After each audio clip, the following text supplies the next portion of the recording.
যখন উম্মতের মধ্যে ডিভাইডেশন সৃষ্টি হবে, ফিতনা তৈরি হয়ে যাবে, উম্মত বিভিন্ন মত খালি দল উপদলে বিভাজন হয়ে যাবে, তখন কি করবে? ফালাইকুম বিসুন্নতি ওয়া সুন্নাতিল খুলাফাইর রাশিদিন আল মাহদিয়িন, আমার সুন্নাহ এবং আমার খুলাফায়ে রাশিদিনের সুন্নাহ। কয় জিনিস? আমার সাথে কথা বলতে হবে। কয় জিনিস? দুই জিনিস। বলেন না কয় জিনিস? ফালাইকুম বিসুন্নতি, আমার সুন্নাহ, আমার সুন্নত, ওয়া সুন্নাতিল খুলাফাইর রাশিদিন, এবং খুলাফায়ে রাশিদিনের সুন্নত। কয় জিনিস? দুই জিনিসকে আঁকড়ে ধরবে। কিন্তু আমি উলামায়ে কেরামের দৃষ্টি আকর্ষণ করছি, এখানে নবীজি বলেছেন দুইটি জিনিসের কথা, আমার সুন্নাহ, খুলাফায়ে রাশিদিনের সুন্নাহ, দুই জিনিস। কিন্তু পরে গিয়ে নবীজি বলছেন তামাসসাকু বিহা, হা এটা তাসনিয়া না ওয়াহেদ? এখানে তালিবুল ইলমরা আছেন, আঙ্গুল দিয়ে দেখান এটা কি তাসনিয়ার জমির না ওয়াহেদের জমির? ওয়াহেদের জমির, মাশাআল্লাহ। তামাসসাকু বিহা, এই হা, এই জমির, এই সর্বনাম, এই জমির রাজে হয়েছে কিসের দিকে? সুন্নাতিল খুলাফাইর রাশিদিন, খুলাফায়ে রাশিদিনের সুন্নাহর দিকে, নবীজির সুন্নাহর দিকে রাজে হয় নাই। কিন্তু তামাসসাকু বিহা, নবীজি তামাসসাকু বিহিমা বলেননি, তামাসসাকু বিহিমা, তোমরা এই দুইটিকে আঁকড়ে ধরো। আমার সুন্নাহ, আমার সাহাবী খুলাফায়ে রাশিদিনের সুন্নাহ, বললেন নবীজি দুইটি জিনিসের কথা। পরে গিয়ে বলছেন তামাসসাকু বিহা, তামাসসাকু বিহিমা বলেননি, অর্থাৎ এই দুইটিকে আঁকড়ে ধরো এটা বলেননি। নবীজি বলেছেন পরেরটাকে আঁকড়ে ধরো। পরেরটা কোনটা? কথা বুঝে থাকলে জবাব দেন।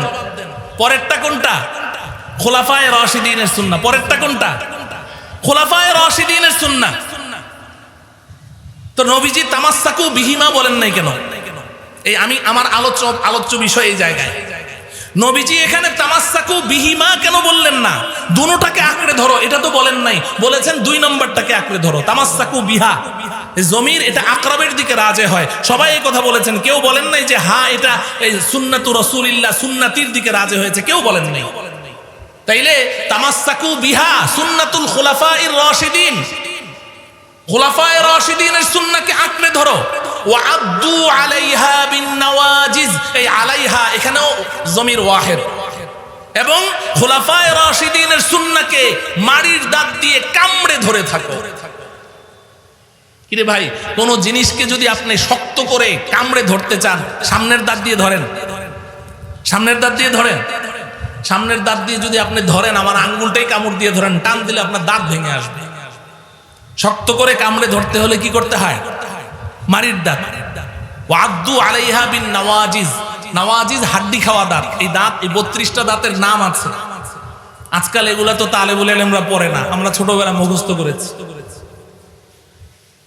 তো নবীজি বলেছেন দুই নম্বরটাকে আঁকড়ে ধরো এবং মাড়ির দাঁত দিয়ে কামড়ে ধরো। প্রশ্ন হলো, নবীজি তো বললেন যে যখন নাকি উম্মতের মধ্যে ইখতিলাফ সৃষ্টি হয়ে যাবে তখন দুই জিনিস ধরো, একটা হলো আমার সুন্নাহ, দুই নম্বর হলো খুলাফায়ে রাশিদিনের সুন্নাহ। কিন্তু পরবর্তীতে নবীজি এটা ওয়াজাহাত করতে গিয়ে বলছেন তামাসসাকু বিহা ওয়া আদ্দু আলাইহা, ওই দুই নম্বরটাকে শক্ত করে ধরো, দাঁত দিয়ে কামড়ে ধরো। দুই নম্বরটার কথা কেন বললেন, এক নম্বরটার কথা কেন বলেন? প্রশ্নটা বুঝে আসছে? প্রশ্ন বুঝে আসলে এবার শুনেন, নবীজি সাল্লাল্লাহু আলাইহি ওয়াসাল্লামের সুন্নতকে যে ধরতে হবে এই ব্যাপারে কারো কোনো দ্বিমত আছে? এই ব্যাপারে কারো কোনো ঝগড়া নাই। নবীজির সুন্নাহ তো আমাকে মানতেই হবে, এটার কোনো বিকল্প নাই, এটা নিয়ে কোনো ঝগড়া নাই, তখনও নাই এখনো নাই। আহলে হক যারা আছে কেউ এটা নিয়ে ঝগড়া করে না, নবীজির সুন্নাহর অনুসরণের কোনো বিকল্প নাই।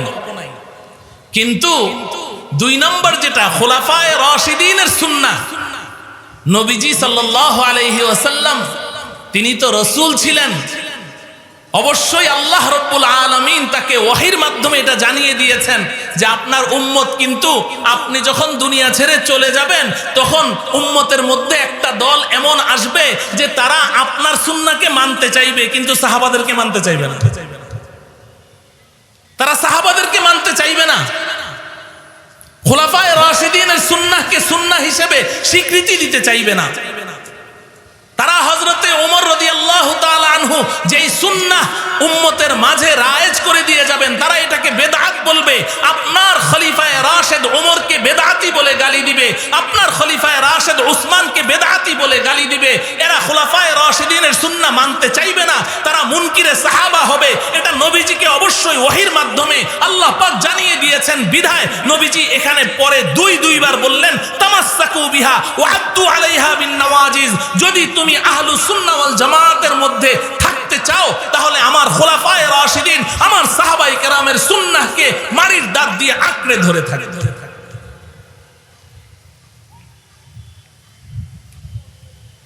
খুলাফায়ে রাশিদিনের সুন্নাহ।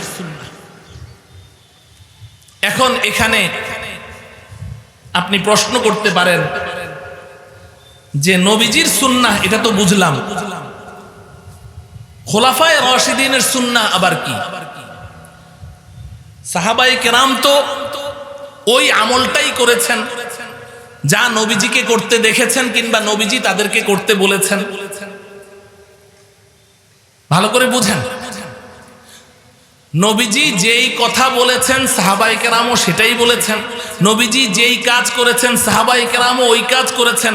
সাহাবায়ে কেরাম তো নবীজির অনুসারী ছিলেন, নবীজির সুন্নাহর অনুসারী ছিলেন। তো নবীজির সুন্নাহ তো সাহাবায়ে কেরামের সুন্নাহ। সাহাবায়ে কেরাম কি নতুন কিছু করেছেন নাকি? কেন আলাদা করে সুন্নাতুল খুলাফায়ে রাশিদিন বলতে হইল? আমার প্রশ্ন কি বুঝে আসে? সাহাবায়ে কেরাম তো নবীজির সুন্নতের অনুসারী ছিলেন না, ছিলেন না? তো সাহাবায়ে কেরাম তো নবীজির সুন্নতকে অনুসরণ করেছেন। তো নবীজির সুন্নত যা, সাহাবায়ে কেরামের সুন্নত তো তা। তাহলে ফালাইকুম বিসুন্নতি, আমার সুন্নতকে তোমরা আঁকড়ে ধরো, এতটুকু বললেই তো যথেষ্ট ছিল। আবার আলাদা করে ওয়াসুন্নাতিল খুলাফায়ে রাশিদিন বলার দরকারটা কি? খুলাফায়ে রাশিদিন কি আলাদা কিছু আবিষ্কার করেছে কিনা এই প্রশ্ন জাগে না? খুলাফায়ে রাশিদিন যদি নবীজির সুন্নাতেরই হুবহু অনুসারী হন, নতুন কিছু না করেন, তাহলে তো এখানে আর কিছু বলার প্রয়োজন নেই। আলাদা করে কেন বলার প্রয়োজন দেখা দিল? হ্যাঁ, এই জায়গাটুকু আপনাদের বুঝতে হবে যে খুলাফায়ে রাশিদিনের সুন্নাহ আলাদা করে নবীজি কেন বললেন? এটা কি দুইটা পার্ট নাকি? তারা কি একটা ভিন্ন একটা দল নাকি যে তাদের সুন্নাহ আর আমার সুন্নাহ অনুসরণ করবে? খুলাফায়ে রাশিদিন তো নবীজির সুন্নাহরই অনুসারী ছিলেন।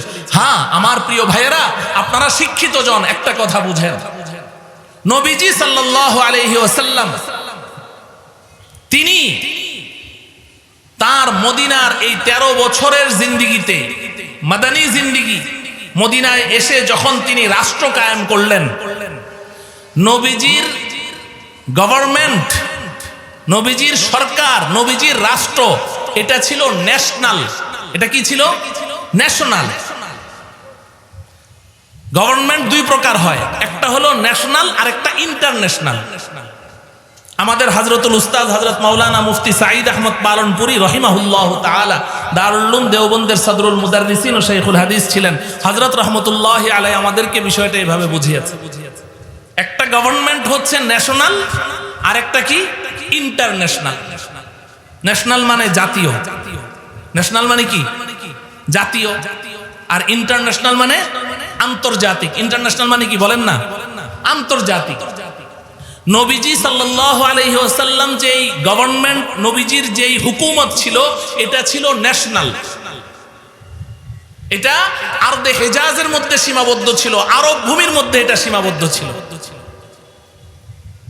আর নবীজি সাল্লাল্লাহু আলাইহি সাল্লাম দুনিয়া থেকে চলে যাওয়ার পরে সিদ্দিকে আকবর হযরতে আবু বকর সিদ্দিক রাদিয়াল্লাহু তাআলা আনহু, উনি মাত্র 2 বছর খলিফাতুল মুসলিমিন ছিলেন। উনিও এই ন্যাশনাল হুকুমতের মধ্যেই ছিলেন, এটাকে ইন্টারন্যাশনাল বানানোর সুযোগই তিনি পান নাই। কারণ নবীজির ইন্তেকালের পরে হযরতে আবু বকর সিদ্দিক রাদিয়াল্লাহু তাআলা আনহু বিভিন্ন ফিতনার মোকাবেলা করতে করতে ওনার 2 বছর শেষ। একদিকে মুসাইলামাতুল কাজ্জাব মিথ্যা নবুয়তের দাবিদার, তার সাথে জিহাদ করতে হয়েছে। অপরদিকে মানেইনে যাকাতের সাথে জিহাদ করতে হয়েছে। বিভিন্ন ধরনের ফিতনা এমন ভাবে মাথাচাড়া দিয়েছে, এই 2টা বছর দেখতে দেখতেই শেষ হয়ে গেছে। শুধু এই নিজেদের অভ্যন্তরীণ যে সমস্ত ফিতনা ছিল এগুলো দমন করতে করতে 2 বছর শেষ। বহির্বিশ্বের দিকে নজর দেওয়ার কোনো সুযোগই সিদ্দিকে আকবরের মিলেনি। আবু বকর সিদ্দিক রাদিয়াল্লাহু তাআলা আনহু যখন দুনিয়া থেকে চলে গেলেন, এবার হযরতে ওমরে ফারুক রাদিয়াল্লাহু তাআলা আনহু এসেছেন, উনি সুযোগ পেয়েছেন। ওই সময়ের আগ পর্যন্ত আবু বকর সিদ্দিক জমিন বড় হামওয়ার করে দিয়ে গেছেন। এখন হযরতে ওমরে ফারুক রাদিয়াল্লাহু তাআলা আনহু বহির্বিশ্বের দিকে নজর দিয়েছেন। এক একটা রাষ্ট্র তিনি জয় করেছেন আর সেখানে ইসলামী হুকুমত কায়েম করেছেন। এইভাবে করতে করতে আপনারা জানেন পুরা অর্ধ জাহানের মালিক তিনি হয়ে গেছেন। এটা হয়ে গেল তখন ইন্টারন্যাশনাল। তো নবীজি সাল্লাল্লাহু আলাইহি ওয়াসাল্লাম তিনি সাহাবায়ে কেরামকে এই ন্যাশনাল হুকুমত, ন্যাশনাল গভর্নমেন্ট, এটার যে সমস্ত বিধিবিধানগুলো আছে এগুলো সাহাবায়ে কেরামকে তালিম দিয়েছেন, এগুলো সাহাবায়ে কেরামকে শিখিয়েছেন। কিন্তু ইন্টারন্যাশনাল যেই হুকুমত, ওখানে গিয়ে কি করতে হবে এগুলো বিস্তারিত নবীজি বলে যান নাই। কারণটা কি? কারণ হলো এটা আগাম বলা হবে, সাহাবায়ে কেরাম তখন গোলায় ফেলবেন। যখন ইন্টারন্যাশনাল হুকুমত হবে, পুরা বিশ্বে যখন নাকি ছড়িয়ে পড়বে, ওই সময় হযরতে ওমরে ফারুক রাদিয়াল্লাহু তাআলা আনহুকে নবীজি সাল্লাল্লাহু আলাইহি সাল্লাম সার্টিফিকেট দিয়ে গেছেন, লাউ কানা বাদি নবিয়্যুন লাকানা ওমর, আমার পরে যদি কেউ নবী আসে তাহলে ওমর নবী আসতো। যদি আমার পরে কেউ নবী হতো, ওমরকে আল্লাহ পাক নবী বানিয়ে পাঠাতেন। এবং কিতাবুল ইলম বুখারী শরীফের মধ্যে আছে, নবীজি স্বপ্নের মধ্যে দুধ পান করে অতিরিক্ত দুধটুকু হযরতে ওমরকে দিয়ে দিয়েছেন। সাহাবায়ে কেরাম জিজ্ঞাসা করলেন, ফামা আউয়ালতাহু ইয়া রাসূলুল্লাহ, ইয়া রাসূলুল্লাহ আপনার এই স্বপ্নের ব্যাখ্যা কি? নবীজি বলেন, এগুলো ইলম ছিল, ইলম আমি নিজে গ্রহণ করে অতিরিক্ত যা ইলম আছে সব আমি ওমরকে দিয়ে দিয়েছি। তো হযরতে ওমরে ফারুক রাদিয়াল্লাহু তাআলা আনহু তিনি এসে এই ইন্টারন্যাশনাল গভর্নমেন্ট হুকুমতের কিছু বিধান চালু করেছেন। পরবর্তীতে হযরতে ওসমান রাদিয়াল্লাহু তাআলা আনহু কিছু করেছেন, হযরতে আলী রাদিয়াল্লাহু তাআলা আনহু কিছু করেছেন। এই উম্মত এটাকে যেন ডিনাই না করে, উম্মত এটাকে যেন প্রত্যাখ্যান না করে, উম্মত যেন রাসূলের সুন্নাহর মতো এটাকেও গুরুত্ব দেয়। এজন্য নবীজি সাল্লাল্লাহু আলাইহি সাল্লাম বলে গেছেন, ফাআলাইকুম বিসুন্নতি ওয়া সুন্নাতিল খুলাফাইর রাশিদিন আল মাহদিয়িন।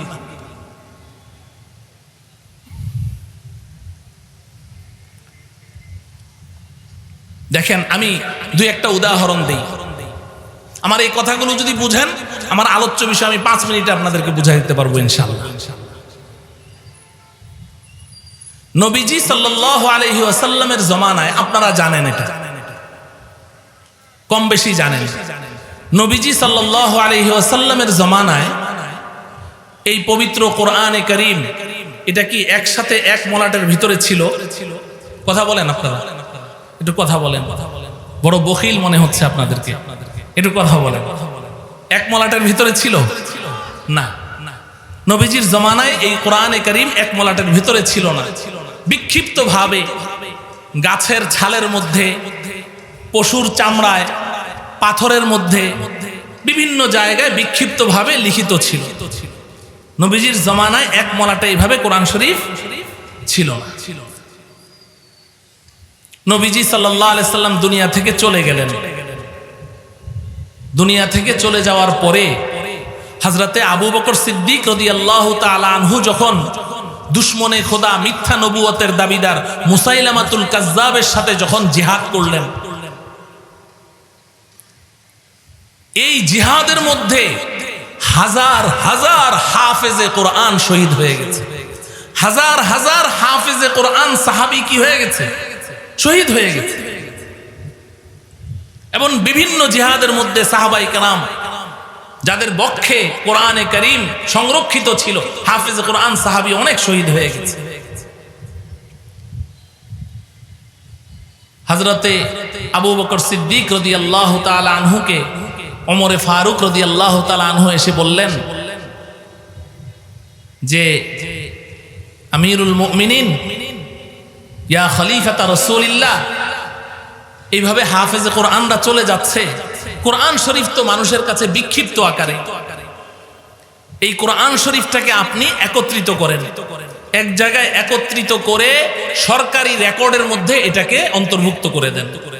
হুকুমতের কাছে সরকারি যে রেজিস্ট্রেশন থাকে, রেজিস্ট্রার থাকে, এই রেজিস্ট্রারের মধ্যে অন্তর্ভুক্ত করে এক জায়গায় রেখে দেন। কারণ যেভাবে হাফেজে কোরআনরা চলে যাচ্ছে, হযরতে আবু বকর সিদ্দিক বলেন নবীজি যেই কাজ করেন না ওটা আমি কিভাবে করি, উনি সাহস করছেন না। হযরতে ওমর বারবার পিড়াপিড়ি করার পরে হযরতে আবু বকরের শরহে সদর হয়েছে যে হ্যাঁ এই কাজটা করা দরকার। আবু বকর সিদ্দিক রাদিয়াল্লাহু তাআলা আনহু এই কোরআন শরীফ, এই যার কাছে যেই আয়াতগুলো আছে, যেই সূরাগুলো আছে, তিনি ঘোষণা দিয়ে সবগুলো একত্রিত করে কোরআন শরীফকে একটা তরতিব দিয়ে সরকারি রেকর্ডের মধ্যে অন্তর্ভুক্ত করে নেন। উনি হলেন প্রথম জামিউল কোরআন, কোরআনকে একত্রিত করে রেকর্ডভুক্ত করলেন। তো নবীজির জমানায় তো এটা ছিল না, এখন যে হযরতে আবু বকর করলেন এটা হলো আবু বকরের সুন্নত। এটা কি কথা বলে না, এটা কি আবু বকরের সুন্নত, এক নম্বর সুন্নত। দুই নম্বর, হযরতে আবু বকর সিদ্দিক রাদিয়াল্লাহু তাআলা আনহুর জমানায় নবীজি যখন দুনিয়া থেকে ইন্তেকাল করলেন, দুনিয়া থেকে চলে যাওয়া মাত্র একদিকে একদল তো পথভ্রষ্ট হয়ে গেল, মিথ্যা নবুয়তের দাবিদার মুসাইলামাতুল কাজ্জাবের পেছনে চলে গেল, মুরতাদ হয়ে গেল। আর আরেক দল তারা মুসলিম, তারা মুনাফিকও না, কিন্তু এরা একটা ঘোষণা দিল যে আমরা রাষ্ট্রের কাছে বাইতুল মালে, রাষ্ট্রীয় কোষাগারে যাকাতের অর্থ আমরা জমা দিব। যাকাত দিবে কিন্তু রাষ্ট্রীয় কোষাগারে জমা দিবে না। নবীজি সাল্লাল্লাহু আলাইহি সাল্লামের জমানায় যাকাত এটা কি করা হতো, কালেকশন করা হতো। প্রত্যেকের যাকাত আমরা এখন যেমন ব্যক্তিগতভাবে দেই এরকম না, প্রত্যেকের যাকাত কালেকশন করা হতো। যদি ইসলামী হুকুমত কায়েম হয় তখন আবার ওইটাই হবে, সবার যাকাতের অর্থগুলো একসাথে একত্রিত করে রাষ্ট্র এটাকে বন্টন করবে। তো নবীজির জমানায় যাকাতের অর্থ নবীজির হাতে দিয়ে দেওয়া হতো, আর নবীজি তাদের যেই যাকাতের অর্থ নিয়ে আসতো নবীজি তার জন্য দোয়া করতেন, খুয মিন আমওয়ালিহিম সাদাকাতান তুতাহহিরুহুম ওয়া তুযাক্কিহিম বিহা ইন্না সলাতাকা সাকানুল লাহুম। আমাদের নবীজিকে আল্লাহ বলছেন আপনি যাকাতের অর্থ কালেকশন করেন, যারা যারা যাকাতের পয়সা এনে জমা দিবে আপনি তাদের জন্য দোয়া করেন, আপনার দোয়া তাদের প্রশান্তির কারণ হবে। এখন নবীজি যখন চলে গেলেন এরা এবার স্ট্রাইক করলো, বলল যে নবীজি তো নেই, আল্লাহ তো নবীজিকে বলেছেন দোয়া করার জন্য, এখন তো নবীজি নেই, এখন আমাদের জন্য কে দোয়া করবে? আমরা এখন আর এই রাষ্ট্রীয় কোষাগারে যাকাতের অর্থ জমা দিব না, আমরা একা একা ব্যক্তিগতভাবে দিব। হযরতে আবু বকর সিদ্দিক রাদিয়াল্লাহু তাআলা আনহু গর্জন দিয়ে উঠলেন যে নবীজির জমানায় যারা একটা বকরির বাচ্চা যেটা যাকাত আদায় করত, এমন একটা বকরির বাচ্চাও যদি কেউ যাকাত দিতে অস্বীকার করে বাইতুল মালে, অন্য রিওয়ায়াতে আছে যদি একটা রশিও যদি যেটা যাকাতের মধ্যে আসে কিন্তু আদায় না করে, আমি এদের বিরুদ্ধে জিহাদ ঘোষণা করব। হযরতে ওমর রাদিয়াল্লাহু তাআলা আনহু এসে বললেন যে আমিরুল মুমিনিন কাইফা তুকাতিলুন নাস ওয়াকাদ ইয়াকুলু লা ইলাহা ইল্লাল্লাহ মুহাম্মাদুর রাসূলুল্লাহ ওয়াকাদ ইয়াশহাদু আল্লা ইলাহা ইল্লাল্লাহ ওয়া আন্না মুহাম্মাদার রাসূলুল্লাহ। আপনি এই মানুষগুলোর সাথে কিভাবে জিহাদ করবেন? এরা তো কালিমায়ে শাহাদাত পড়ে, লা ইলাহা ইল্লাল্লাহ মুহাম্মাদুর রাসূলুল্লাহ পড়ে, আর নবীজি তো বলেছেন উমিরতু আন উকাতিলান নাস হাত্তা ইয়াশহাদু আল্লা ইলাহা ইল্লাল্লাহ, যে যতক্ষণ মানুষ কালিমায়ে শাহাদাতের গওয়াহি না দিবে ততক্ষণ আমি যুদ্ধ করব। এরা তো কালিমায়ে শাহাদাত পড়ে, যাকাত না আপনার হাতে দিতে নিষেধ করছে, আপনি এদের সাথে কিভাবে জিহাদ করবেন? ওরা তো কালিমা পড়া মুসলমান। ভালো করে বুঝেন। হযরতে আবু বকর সিদ্দিক বললেন আমি অবশ্যই জিহাদ করব এদের সাথে, যারা নবীজির হাতে যাকাত দিত আর এখন নবীজির প্রতিনিধি খলিফাতুর রাসূলের হাতে যাকাত দিতে অস্বীকার করছে, আমি তাদের সাথে অবশ্যই জিহাদ করব।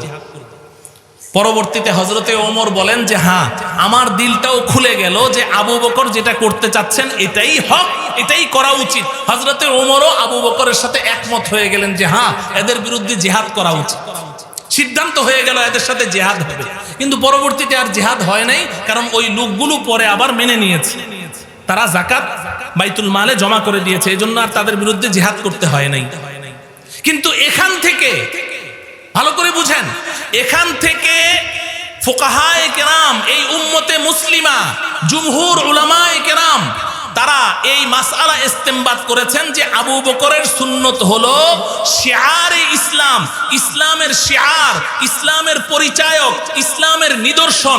এমন কোনো কিছুকে যদি কেউ অস্বীকার করে, হোক সে কালিমা পড়া মুসলমান, তার বিরুদ্ধে জিহাদ করা ফরজ। এটা আবু বকরের সুন্নত।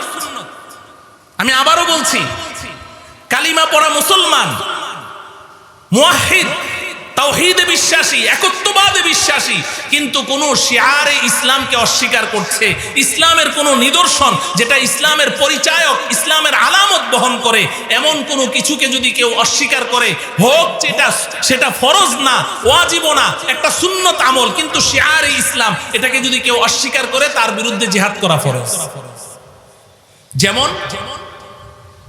যেমন ধরেন নামাজের আগে আমরা আজান দিই, বলেন তো দেখি নামাজের আগে আজান দেওয়া এটা কি ফরজ? যারা জানেন বলেন ফরজ নাকি? না। ওয়াজিব? না। কি? সুন্নত। 5 ওয়াক্ত নামাজের আগে আজান দেওয়া কি সুন্নত? এটা ফরজও না, ওয়াজিবও না, একটা সুন্নত আমল, কিন্তু আজান এটা মিন শাআইরিল ইসলাম, এটা ইসলামের একটা নিদর্শন। কি বলেন, নিদর্শন না? আজান এটা ইসলামের নিদর্শন। নবীজি সাল্লাল্লাহু আলাইহি ওয়াসাল্লাম যদি কোনো বস্তিতে, কাফের মুশরিকদের কোনো বস্তিতে রাতে হামলা করতেন, অতর্কিত হামলা করতে যেতেন সাহাবাদেরকে নিয়ে, তো রাতে গিয়ে নবীজি এক জায়গায় ঘাপটি মেরে চুপচাপ বসে থাকতেন, সারা রাত অপেক্ষা করতেন, হামলা করতেন না। ফজরের সময় কান খাড়া করে থাকতেন যে এলাকার ভিতর থেকে কোনো আজানের আওয়াজ আসে কিনা, যদি কোনোখান থেকে কোনো আজানের আওয়াজ আসতো আর ওই এলাকায় হামলা করতেন না, ফেরত চলে আসতেন যে এখানে ইমানদার মুসলমান আছে। আর যদি আজানের কোনো আওয়াজ না আসতো তাহলে ভোরের বেলায় হামলা করে বসতেন। তো আজান হচ্ছে মিন শাআইরিল ইসলাম, ইসলামের নিদর্শন। এখন যদি কোনো সম্প্রদায়, কোনো বস্তি, কোনো এলাকার লোক সমবেতভাবে তারা আজানকে অস্বীকার করে, যে আমাদের এই এলাকায় কোনো আজান হবে না, আজানকে যদি অস্বীকার করে, তাহলে আবু বকরের সুন্নত হচ্ছে তাদের বিরুদ্ধে জিহাদ করা ফরজ। এই হলো আবু বকরের সুন্নত। আমি খোলাফায়ে রাশিদিনের সুন্নত বুঝাচ্ছি আপনাদেরকে। তাহলে আজানকে অস্বীকার করলে তাদের বিরুদ্ধে জিহাদ ফরজ। ঠিক তদ্রুপ ফুকাহায়ে কেরাম লিখেছেন, খতনা করা, মুসলমানরা কি করে? খতনা করে, আমাদের সন্তানদেরকে মুসলমানই করায় না, খতনা করে। এই খতনা করা এটা ফরজ না, এবং বিশুদ্ধ মতে, হানাফি মাযহাবের বিশুদ্ধ মতে এটা ওয়াজিব না, এটা সুন্নত। কিন্তু যদি কোনো কওম, কোনো সম্প্রদায় তারা ব্যাপকভাবে এই খতনা করাকে অস্বীকার করে, তারা মুসলমান, ইমানদার মুসলমান, কালিমা পড়া মুসলমান, কিন্তু তারা বলে যে না, আমরা আমাদের সন্তানদেরকে খতনা করব না, তাহলে আবু বকর সিদ্দিক রাদিয়াল্লাহু তাআলা আনহুর সুন্নাহ হলো তাদের বিরুদ্ধে জিহাদ ঘোষণা করতে হবে, কারণ এটা মিন শাআইরিল ইসলাম, ইসলামের নিদর্শন। তো এটা গেল আবু বকরের সুন্নত। এবার আসেন ওমরের সুন্নত কি? হযরতে ওমর রাদিয়াল্লাহু তাআলা আনহু, হযরতে ওমর রাদিয়াল্লাহু তাআলা আনহুর সুন্নতের তো অভাব নাই, বলে শেষ করা যাবে না, বলে শেষ করা যাবে না। নবীজি সাল্লাল্লাহু আলাইহি ওয়াসাল্লামের জামানায় তারাবির নামাজ আমরা যেভাবে জামাতের সাথে পড়ি, এভাবে জামাতের সাথে পড়া হতো না। সবাই ঘরে ঘরে আলাদা আলাদা পড়তো, বিক্ষিপ্তভাবে ঘরে পড়তো আলাদাভাবে। কিন্তু হযরতে ওমর রাদিয়াল্লাহু তাআলা আনহু তিনি কি করেছেন? সমস্ত সাহাবায়ে কেরামকে মসজিদে নববীতে, সাহাবায়ে কেরামের মধ্যে সবচেয়ে বড় কারি হযরতে উবাই ইবনে কাব রাদিয়াল্লাহু তাআলা আনহুর পিছনে সব সাহাবাদেরকে জমা করে দিলেন যে না, এখন থেকে জামাতের সাথে তারাবি হবে। তো জামাতের সাথে তারাবির নামাজ পড়া এটা হযরতে ওমর রাদিয়াল্লাহু তাআলা আনহুর সুন্নাহ। আবু বকর সিদ্দিক রাদিয়াল্লাহু তাআলা আনহুর জামানায়ও জামাতের সাথে কি হয়নি? তারাবি হয়েছে কি জানেন তো আপনারা? এই তারাবি জামাতের সাথে শুরু হয়েছে কার জামানা থেকে? ওমর রাদিয়াল্লাহু তাআলা আনহুর জামানা থেকে। এটা হযরতে ওমর রাদিয়াল্লাহু তাআলা আনহুর সুন্নাহ।